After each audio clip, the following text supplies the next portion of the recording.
Tere tulemast tagasi jälle. Oleme jõudnud juba 4. teemani. Ja 4. teema on see, et kuhu üldse saab investeerida.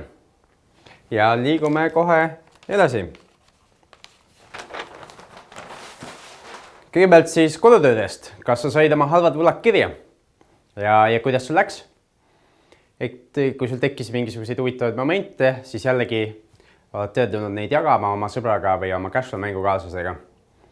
Ja muidu ma loodan, et sa said selle süsteemi tehtud. Kuhu mina selle panin, kui ma oma need halvad võlad kirja sain? Ma kasutasin seda sama suurt valget paberit ja ma panin selle oma ühe toa ukse peale. Niimoodi, et kui uks oli lahti, siis keegi teine neid ei näinud. Ja siis, kui uks oli kinni, siis mina neid nägin. Seega, kui mul keegi käis külas kodus või niimoodi, siis ei hakanud neile silma, aga samas oli mul väga lihtne alati lükata ust ja see oli mul visuaalselt nagu silme ees. Ja ma teadsin, mis seis parasjagu on. Nüüd uudistega. Ma loodan, et sa oled jälle majandusuudiseid lugenud, jälginud seda, mis toimub Delfi majanduses, mis toimub E24 ja ma loodan, et sa endiselt ei ole seda Elu24-ga segamini jäänud, sest seal on ka palju toredaid uudiseid, kuid need ei aita meid kuidagi majanduslikult edasi.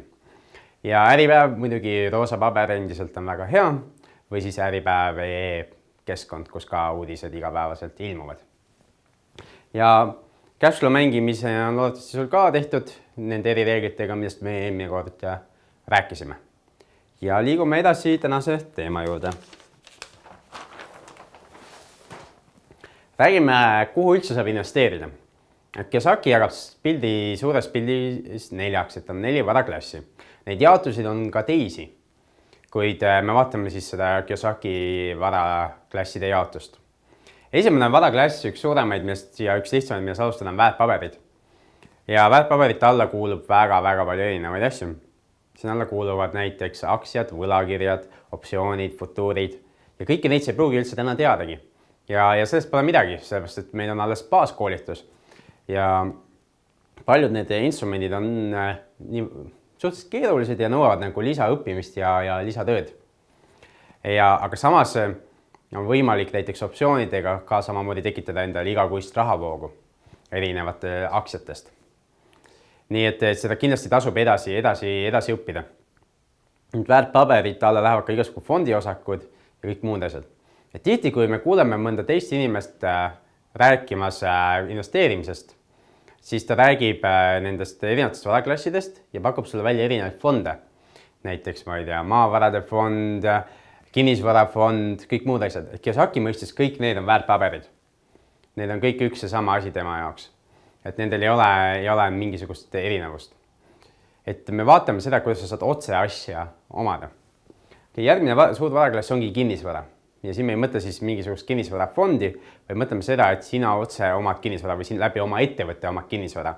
Ehk sinul on selle objekti üle vähem või rohkem kontroll. Või siis te kambaga omate kinnisvara. Tõesti okei on teha ka sündikaattehinguid, ehk siis osta mitme peale erinevat kinnisvara. Ja kinnisvara võib olla väga erinev jällegi. Eks alates maast, tühjast maast, kuni eramajadeni, siis on korterid olemas, on olemas äripinnad, kaubanduspinnad, lennujaamad, rongijaamad, bussijaamad, kõik, mis on ehitatud kuhugi maa peale ja maaga kinni, seda nimetatakse kinnisvaraks. Nii et kui te vaatate igapäevaselt oma ringi, siis on päris huvitav näha, mis asju ehitatakse, kus midagi kerkib, kus midagi lammutatakse. Et sellest ajast, kui mina hakkasin kinnisvarasse investeerima, ma ei suuda isegi, linnapildis ka samamoodi ma liigun, ma kogu aeg vaatan ja jälgin, mis toimub. Kus midagi uut kerkib ja kus midagi vana kaob. Ja samuti igasugune reisimine on muutunud palju huvitavamaks, sellest, et jälle selle sama pilgu läbi nagu vaatad ka mujal seda kinnisvara. Nüüd, 3. varaklass on oma ettevõte, ehk ettevõte, mida sa kontrollid, mida sa oled kas siis asutanud või ostnud kellegilt. Ja mis ideaalist mingit toimib niimoodi, et sina ei pea seal igapäevaselt kohal olema. Ja passiivne tulu, mis võib tulla näiteks ettevõtlusest või kinnisvarast, et see passiivne tulu ei tähenda seda, et see midagi ei tee, aga see tähendab seda, et sa teed suhteliselt vähe. Ja oma ettevõtte all ei mõelda siin siis mingisugust, ma ei tea, kellegi teise süsteemis osalemist, et mida tihti inimesed räägivad oma ettevõttena all, et mul on, ma ei tea, mingi osa võrkturundusest ja siis mul on kõva ettevõtja. Siis sa tegelikult osa kellegi teise süsteemist, sinul puudub igasugune kontroll. Et siin me mõtleme ikkagi seda ettevõtet, mida sa kontrollid, mida sa edasi arendad. Nii nagu näiteks ma olen raamatupidamise ettevõte, mul on täielik kontroll, see on küll ka pluss ja miinus, eks. Et keegi annab mulle valmis süsteemi, ma pean kõik need asjad ise looma või minu inimesed peavad need looma. Ja samal ajal, kui midagi ei tööta, siis ma saan need asjad ikka ära parandada. Ehk kui ma olen kellegi teise süsteemi osa, siis ma ei saa tegelikult mitte midagi teha. Ma saan ainult teha seda, mida süsteem ette näeb ja kui midagi ei toimi, siis mul samamoodi ei ole võimalik kuidagi enda klientide kogemust parandada. Aga kui meil on koolitusfirma, raamatupidamisfirma või ma ei tea, mis ettevõte sul on, eks see päris paljud, kes klubis käivad, nad pakuvad mingit teenust, eks nad saavad otseselt muuta, kuidas seda teenuse pakkumine käib. Või neil on kinnisvaraettevõte, nad pakuvad haldusteenust või tegelevad projekteerimisega, tegelevad erinevate asjade tootmisega, riiete tootmisega, klaasi tootmisega, igasugu erinevaid asju oleme me näinud. Või siis see inimene, kes seda videot valmistab, tegeleb videode tootmisega. Nüüd järgmine varaklass on toorained ja maavarad. Siin on mõeldud, eks siis kõik võimalik toorained ja maavarana on näiteks nafta või toorainena siis hõbe ja kuld, eks, mida me oleme siin mitu korda juba puudutanud. Kiyosakile muidugi meeldib tegelikult ka siit varaklassist saada rahavoogu ehk ostes siis nafta puurauke või siis osalust nafta puuraukudes ja saades siis rahavoogu sellest, et kui sealt saadakse nafta kätte, siis igast sellest naftabarelist mingi osa siis jõuab tema taskusse tagasi. Aga samal ajal, kui ta investeerib nafta puurauku ja see auk puuritakse, see on kuiv auk, siis on jällegi kogu kapital kadunud. Siis on võimalik jälle investeerida ülejäänud kapitali järgmisesse puurauku, kui seda veel alles on pärast niisugust kuiva auku ehk mööda puurimist. Ehk need on need 4 eri varaklassi.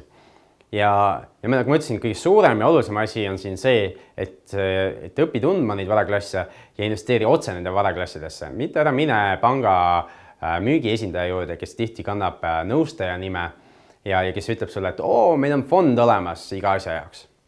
Siis sa oled ainult siin väärtpaberite maailmas ja mis veel hullem, see absoluutselt ei kontrolli seda, kuhu sinu raha läheb. Nüüd, mis veel puudutab investeerimist, siis suures pildis sa saad investeerida ainult 2 asja. Sa saad investeerida enda raha või enda aega. Ja kui sa investeerid ainult raha, siis ja üldse aega ei panusta, siis väga paljud inimesed saavad oma rahast lahti. Miks nad saavad rahast lahti? Sellepärast, et oluliselt rohkem ennast reklaamivad need inimesed, kes pakuvad mingit finantsteenust. Näiteks fondihaldurid. Nad pakuvad oma fonde ja nad teenivad, neil on päris hea teenistus nende fondide pealt. Nad teenivad siis ka, kui sina kaotad. Ja neil on raha tänu sellele, millega reklaamida. Tõeliselt häid investeeringuid tavaliselt ei reklaamita. Näiteks, et kusagil ettevõttes saab osalust osta, seda ei reklaami keegi, kui see just ei ole avalik esmapakkumine, sellepärast, et see on ka üsna reguleeritud valdkond. Või et on võimalik osta kortereid või kinnisvara. Okei, jah, seda reklaamitakse tavaliselt neid objekte, mida võib osta, ma ei tea, koduks, aga investeerimise mõttes ei ole erilist väärtust neil. Kui me vaatame ka mingid suuremaid reklaamplakatid või ajalehe reklaame kinnisvara valdkonnas, siis tavaliselt reklaamitakse kallimaid objekte. Investorina ma ütleks nende kohta ülehinnatud objektid. Ja häid tehinguid peab otsima ja kulutama oluliselt aega. Ja kui sa seda aega ei panusta, siis saadki endale need halvad tehingud. Samamoodi on kulla ja hõbedaga, eks, et inimesed kipuvad ostma seda siis, kui on uudistes, et hind on kõigi aegade kõrgemal ja kõik saame varsti rikkaks ja hind läheb veel uute rekorditini. See on täiesti vale aeg. Ja kui ma aega natuke kulutan, siis ma jälgin neid uudiseid ja kui ma näen üks päev uudistes, et kulla hind on viimase 13 aasta jooksul kõige rohkem nüüd langenud, hind on kümnendiku kõige madalam, midagi sellist, eks ju, siis on tegelikult see aeg, millal minna seda ostma. Aga tihti sellised uudised ei ole nagu avalehel, vaid on pigem kusagil keskel. Ja võib-olla, mõnikord on ka avalehel, eks ju, aga siis peab need ära tundma, eks ju, need enamasti need uudised on niisugused paanikauudised, et ärge keegi oske enam, et see on täiesti mõttetu, kogu asi on läbi, kõik on nagu täielikus languses.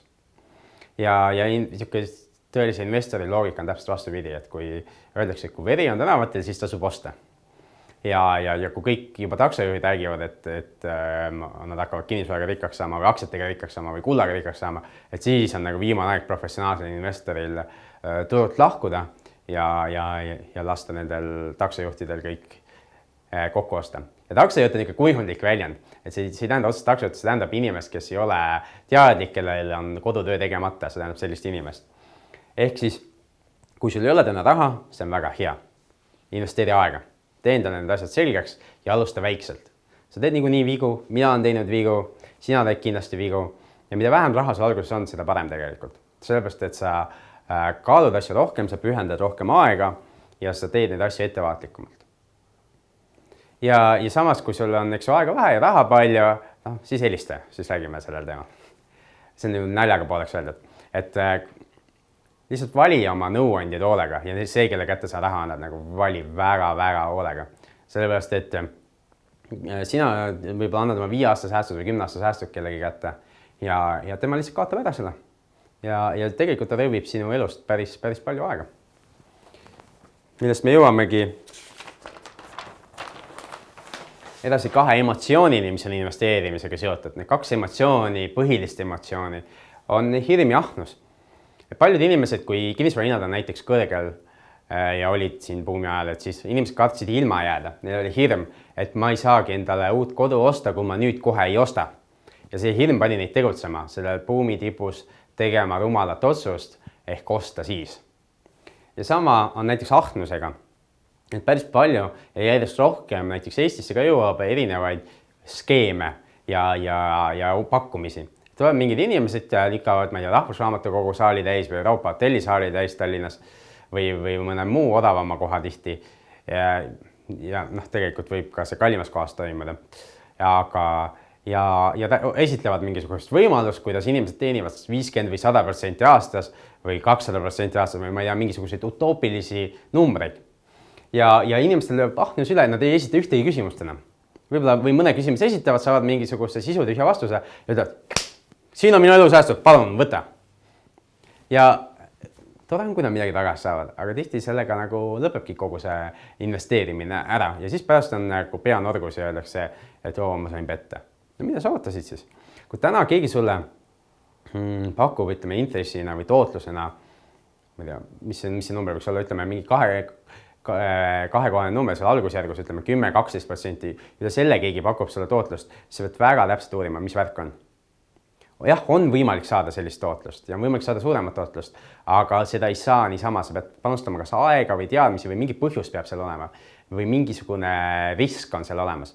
Sellepärast, et kui see on suhteliselt riskivaba, nii nagu reklaamitakse kõiki neid investeeringuid, siis inimene saaks ise ka minna ja laenata ennast finantsasutusest raha. Täna ju ettevõtete laenuintressid on 3-4% juures, kui me räägime 2014 aasta seisuga.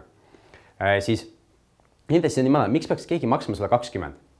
Miks peaks keegi sulle 20 maksma, kui ta võib minna panka ja võtta 3-4-ga? Ja kui keegi maksab 20, siis tavaliselt on seal mingi põhjus. Ja seal on täiesti okei põhjuseid, aga on väga palju niisuguseid põhjuseid, mis tegelikult tähendabki seda, et nad ei saa pangast raha, kuna see asi ei tööta, kuna see asi on jama. Ja nad otsivad teisi lolle, kes neile seda raha annaks.